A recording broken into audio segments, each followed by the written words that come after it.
déjenme saludar a un hombre indispensable en esta cuarta transformación, una voz relevante, una pluma necesaria, y le agradezco mucho que nos dé un espacio para hablar sin censura al querido Pedro Miguel.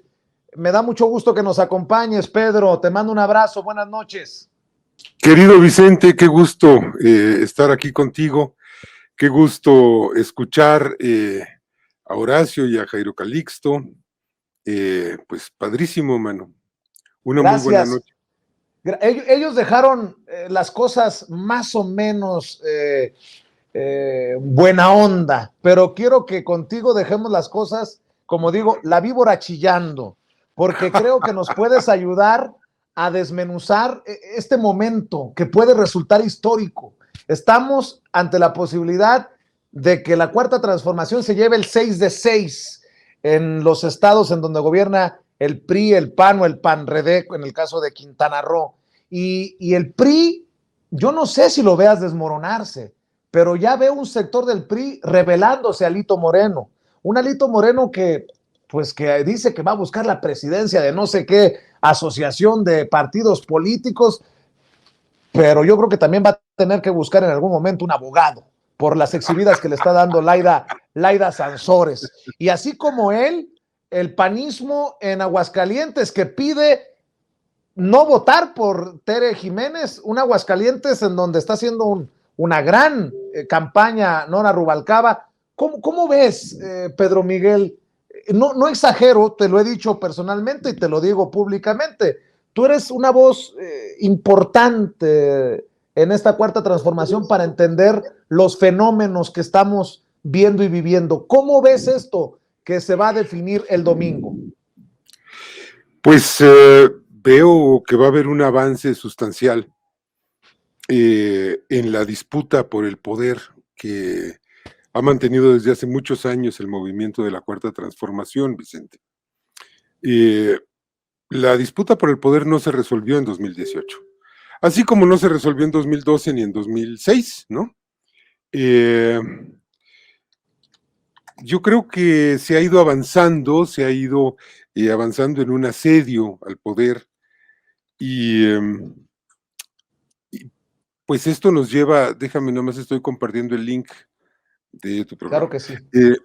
Y esto nos ha llevado a la presidencia, nos ha llevado a conquistar mayorías en las cámaras legislativas federales, en diversas cámaras estatales, gubernaturas poco a poco, presidencias municipales, pero necesitamos extender el movimiento de la 4T, que no es solo Morena, es algo mucho más amplio, al conjunto del Estado, al Poder Judicial, que el Poder Judicial, hombre, sigue siendo un bastión del conservadurismo, del neoliberalismo, etcétera.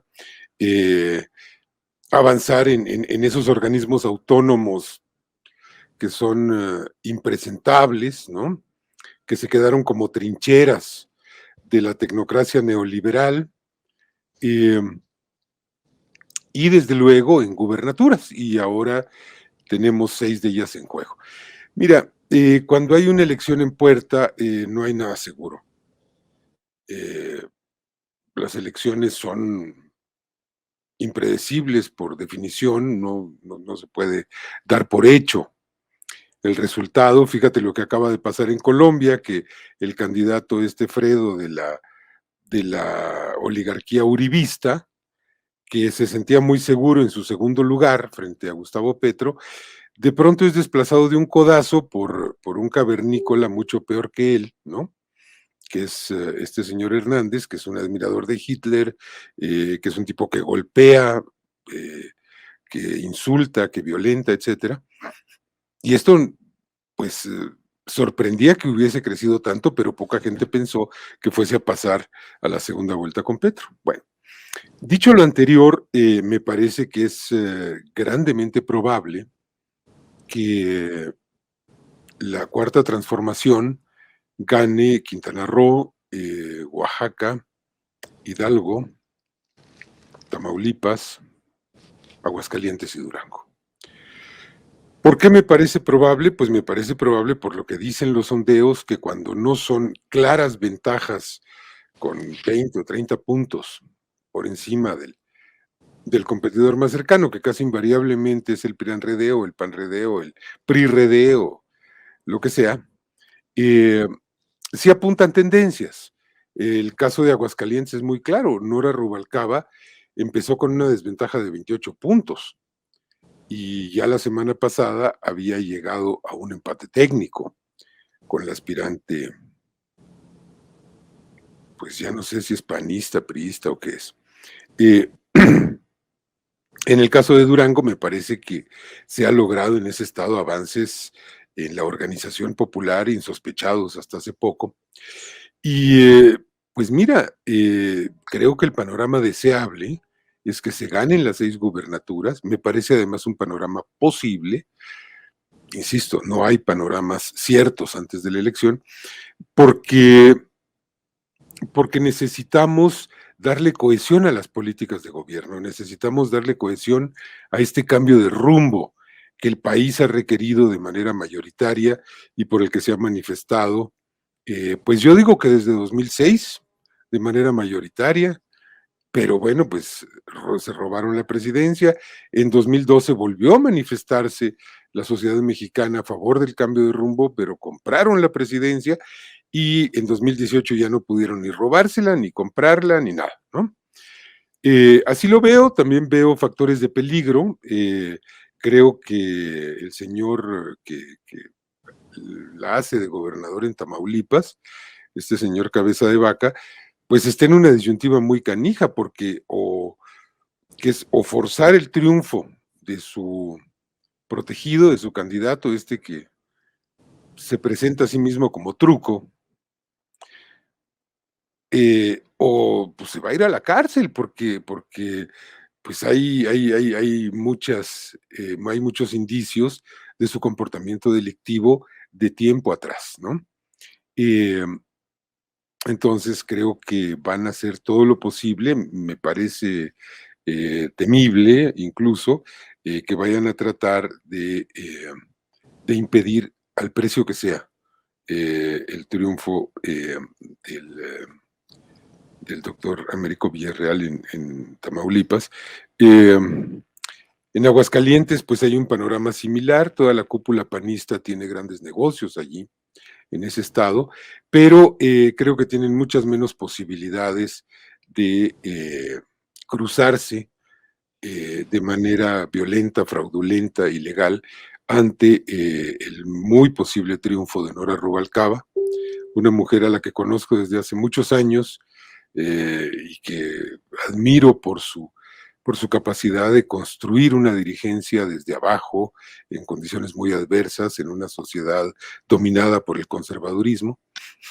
Eh, lo cierto es que en Aguascalientes no tienen la fuerza, no política, porque en ningún estado tienen fuerza política, sino la fuerza fáctica para, para tratar de ensuciar o impedir la elección a como de lugar. Esa es mi visión, querido Vicente, de la jornada que se viene el domingo próximo y pues ya las campañas finalizaron, pero creo que quedan 4 o 5 días críticos en los estados en donde el panorama es menos cierto para trabajar en la defensa del voto, algo fundamental, en la consolidación de estructuras de la defensa del voto o en el perfeccionamiento de esas estructuras.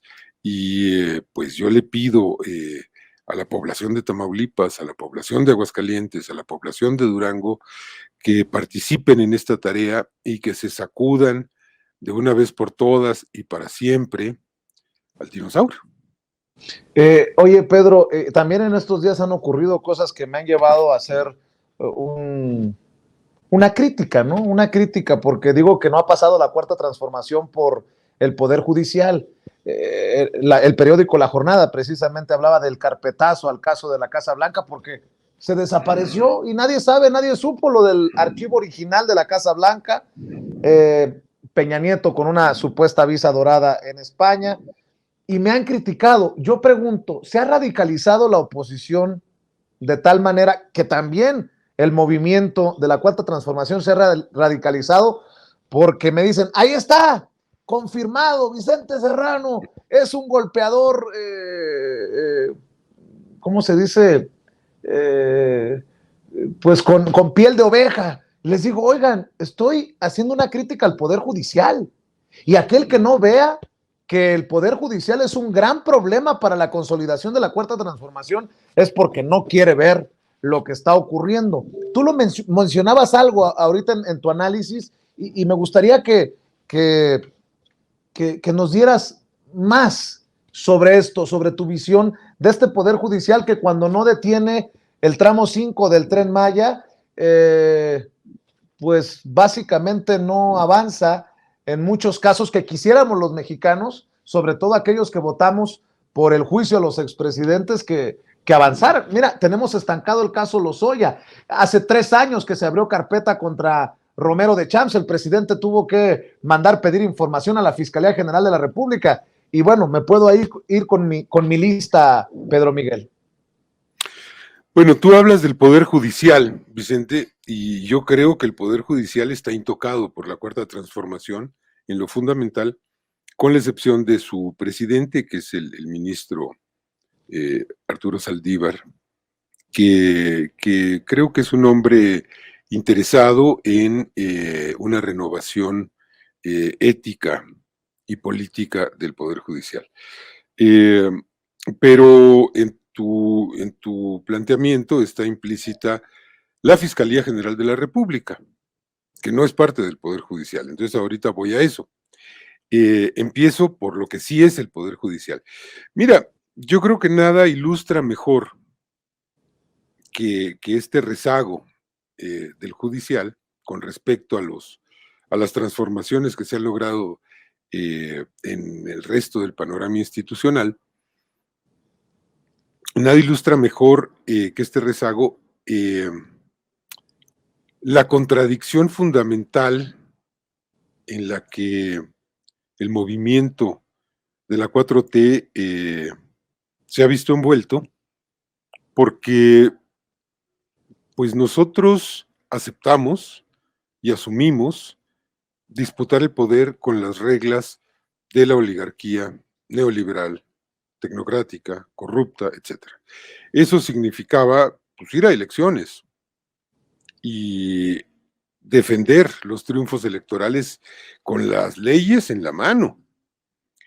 Y finalmente, después de varios intentos, logramos hacerlo en el 18, pero eso significó que teníamos que aceptar las reglas del juego, y las reglas del juego, pues son, pues ahí está Lorenzo Córdoba, y ahí está Ciro Murayama, y ahí está el Poder Judicial diciéndole a la Cámara de Diputados, a ver, justifíquenle al INE por qué le rebajaron el presupuesto.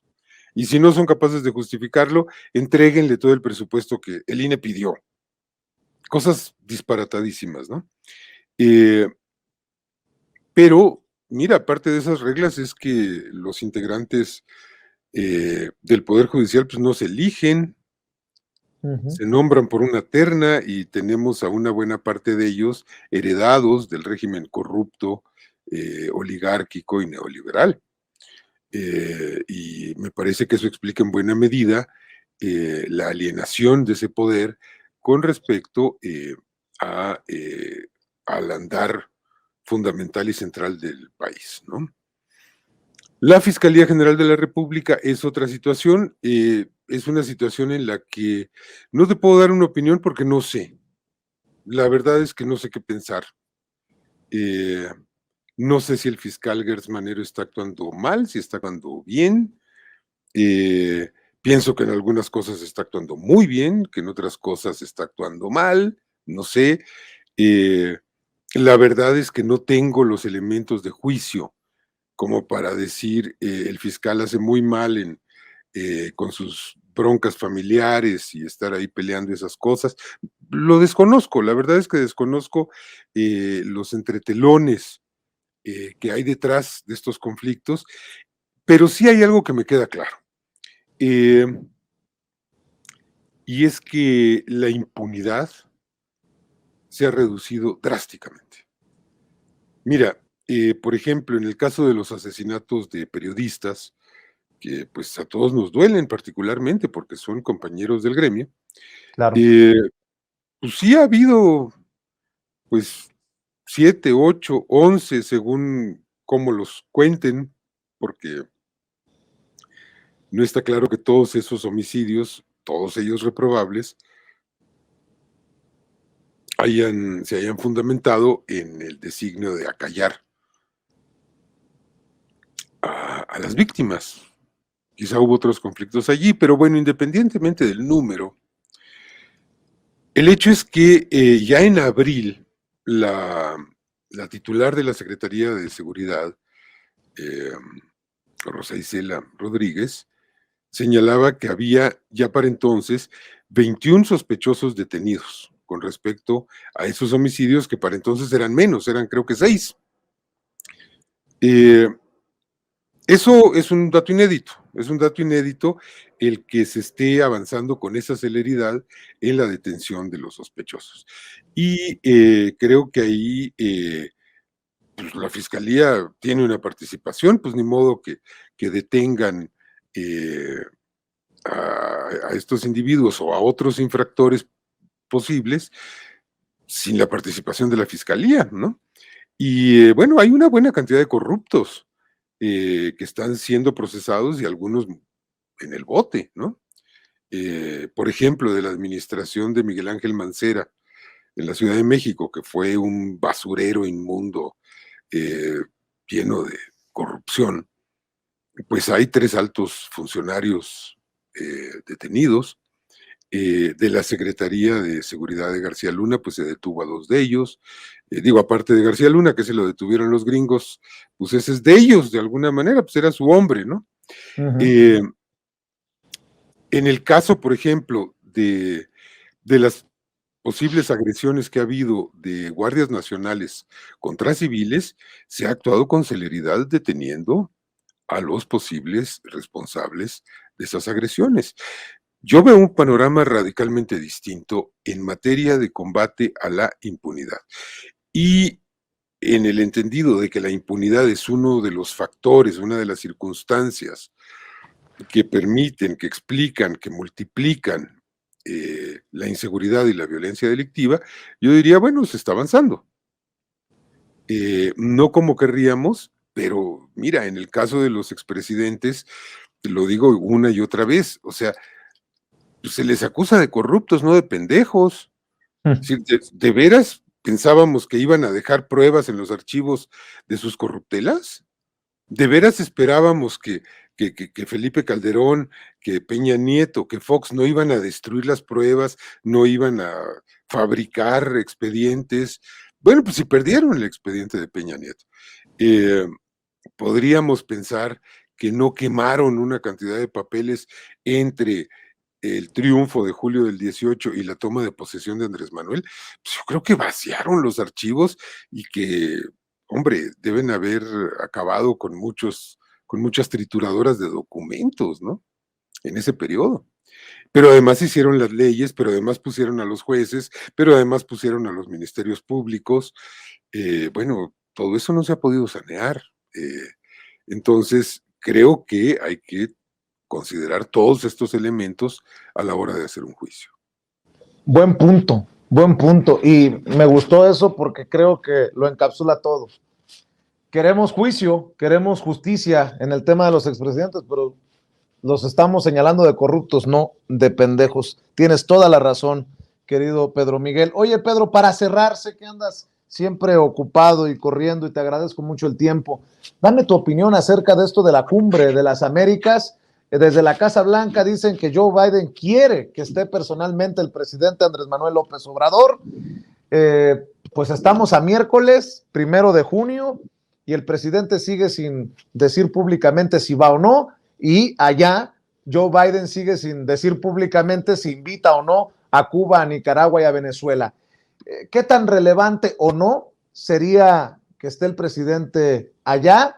¿Qué tan relevante o no sería que se mantenga, en caso de que no se invite a todos a la cumbre, se mantenga el presidente al margen de la cumbre de las Américas? ¿Y qué tan importante es este debate, este ir y venir entre México y Estados Unidos por este tema? Uf, pues me parece que esto también es una marca de transformación en el escenario internacional impulsada por México. Mira tú, sí, Biden quiere que vaya López Obrador. Yo también quiero que se esclarezca el asesinato de Colosio, pero pues el querer, pues no asegura nada, ¿no? Yo también En quiero el, que no persigan a Julian Assange solo por pues decir sí, ¿no? una cosa, ¿no? Pues sí, que lo suelten y que se venga Julian a México en calidad de refugiado, en donde además nos ayudaría muchísimo a entender muchas cosas. Pero el hecho es que el presidente López Obrador ha dicho con toda la claridad que si hay exclusiones, él no va. Esto no admite interpretaciones, no admite dudas. Además, López Obrador es un hombre que hace lo que dice. Eso siempre lo ha hecho. No hay sorpresas en su actuación. Y si él dice, si hay exclusiones, yo no voy, pues no va a ir. Así de simple. A menos que Washington eche marcha atrás en su política esta imperialista de decir, si los gobiernos no son los que a mí me gustan, entonces no los quiero aquí. Bueno, el problema es para Biden, no para México. El problema es para Biden porque sin México esa cumbre no tiene sentido. Así de claro, ¿eh? Así de claro. ¿Por qué? Pues porque México es el gran interlocutor de Estados Unidos en América Latina y es el gran interlocutor de América Latina ante Estados Unidos. No hay más que moverle. La misma geografía lo define de esa manera. Somos el puente. No solo somos el puente migratorio, somos el puente político, el puente conceptual, etcétera. Además, no es solo México. Además, hay varios países que han anunciado que no quieren ir a un encuentro en el que no va a estar toda América representada. O sea, no es la cumbre de las Américas eso. Ya de antemano eso es un gran fracaso político. Es la cumbre de algunas Américas. Y es un fracaso político para Biden del cual yo no me alegro porque lo que hay a un lado de Biden es peorcito, ¿eh? Es decir, pues son los halcones republicanos, que no son buenas personas. Son los que están justamente presionando al gobierno demócrata para que se mantenga en la exclusión. O sea, toda la gente del lobby cubano de Miami, Ted Cruz, toda esta runfla de cavernícolas, ¿no? Y el problema de Biden es que no tiene la fuerza política interna como para prescindir de ellos y decir, al carajo, ustedes querrán lo que quieran, pero yo voy a cambiar y voy a cambiar a dar un giro histórico y voy a invitar a todos independientemente de que nos gusten o no. Es una pena porque además es una oportunidad histórica, era una oportunidad histórica para que Estados Unidos diera un giro en su política continental, que ha sido siempre una política intervencionista, agresiva, belicista, metiche, etcétera, y, y se hiciera un pacto histórico, regional, para refundar la relación entre Estados Unidos y América Latina y el Caribe, basados en el respeto, el derecho a la autodeterminación, la solución pacífica de los conflictos, etcétera. Las cosas por las que tanto ha bogado y abogado México durante décadas y, si mucho me apuras, durante siglos. Y me parece que López Obrador le puso a Biden la oportunidad en una bandeja de oro. Le dijo, oye, tu política se cae a pedazos, es una política que no da para más. Esto ya cambió. Te están comiendo los chinos y tú empeñado en decidir quién es demócrata y quién no lo es en América Latina. Diantres, o sea, pues es que si vamos a invitar a democracias prístinas, en la concepción más académica, ortodoxa del término, pues Estados Unidos es el primero que se queda afuera.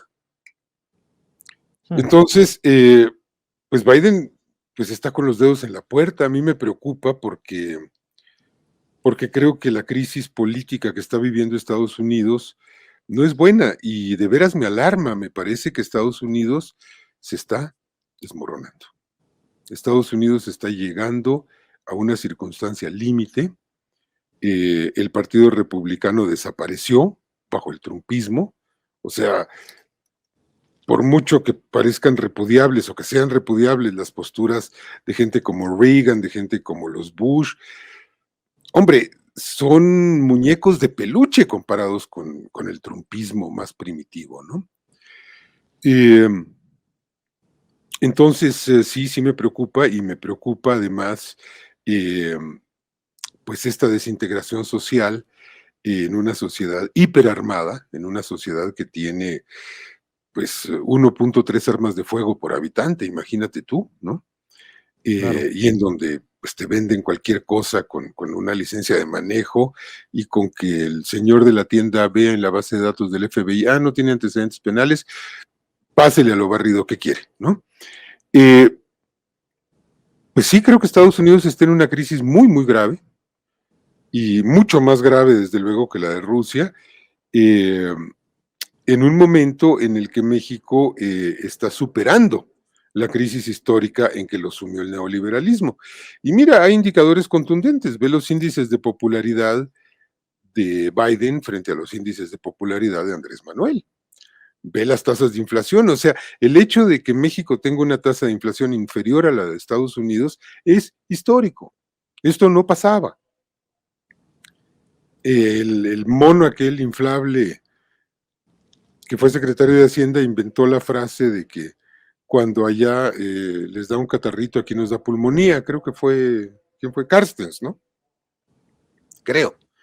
O tal vez fue anterior la frase, no sé. Pero el hecho es que estamos viendo que están pasando ahora las cosas al revés. Y visto en una perspectiva histórica, ante el deterioro institucional que está sufriendo Estados Unidos, no podemos olvidar que el Capitolio fue tomado por hombres armados apenas hace 2 años.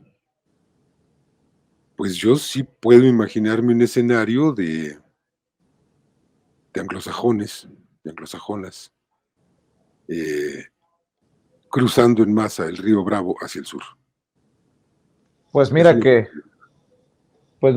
la boca se nos haga chicharrón. Ojalá. Porque eso pues no nos conviene a nadie, mi querido Pedro Miguel, pero estoy de acuerdo.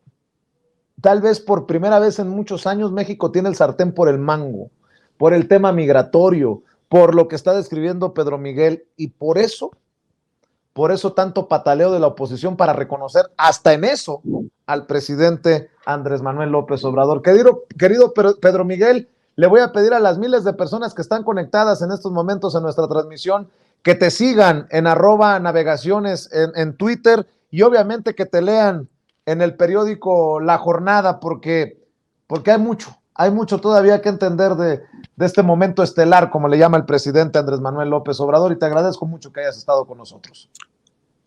Querido Vicente, te mando un gran abrazo y muchas gracias por el espacio. Seguiremos platicando.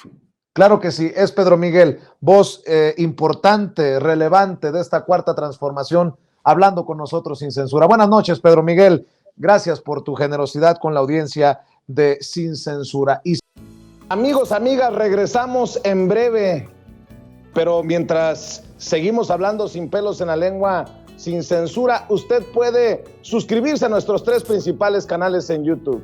Sin Censura Media, en donde tenemos más de 1.600.000 suscriptores, Sin Censura TV, en donde tenemos más de 1 millón de suscriptores, y en Sin Censura Presenta, en donde queremos llegar muy pronto a los 100,000 suscriptores. Si usted ya está inscrito en Sin Censura Media, suscríbase en Sin Censura TV. Si ya está suscrito en Sin Censura TV y Sin Censura Media, suscríbase a Sin Censura Presenta. Recuerde que es gratis, no tiene que sacar un solo centavo de su bolsillo para apoyarnos. Dele clic en la campanita para que los señores y señoras de YouTube Envíen las notificaciones cuando estemos transmitiendo en vivo y en directo o estemos subiendo videos. También nos puedes seguir en Twitter en @Vicente Serrano y hasta en Instagram. Ojo, también estamos en Instagram. Son nuestras redes sociales y con el apoyo de ustedes seguimos creciendo, porque con ustedes todo, sin ustedes nada.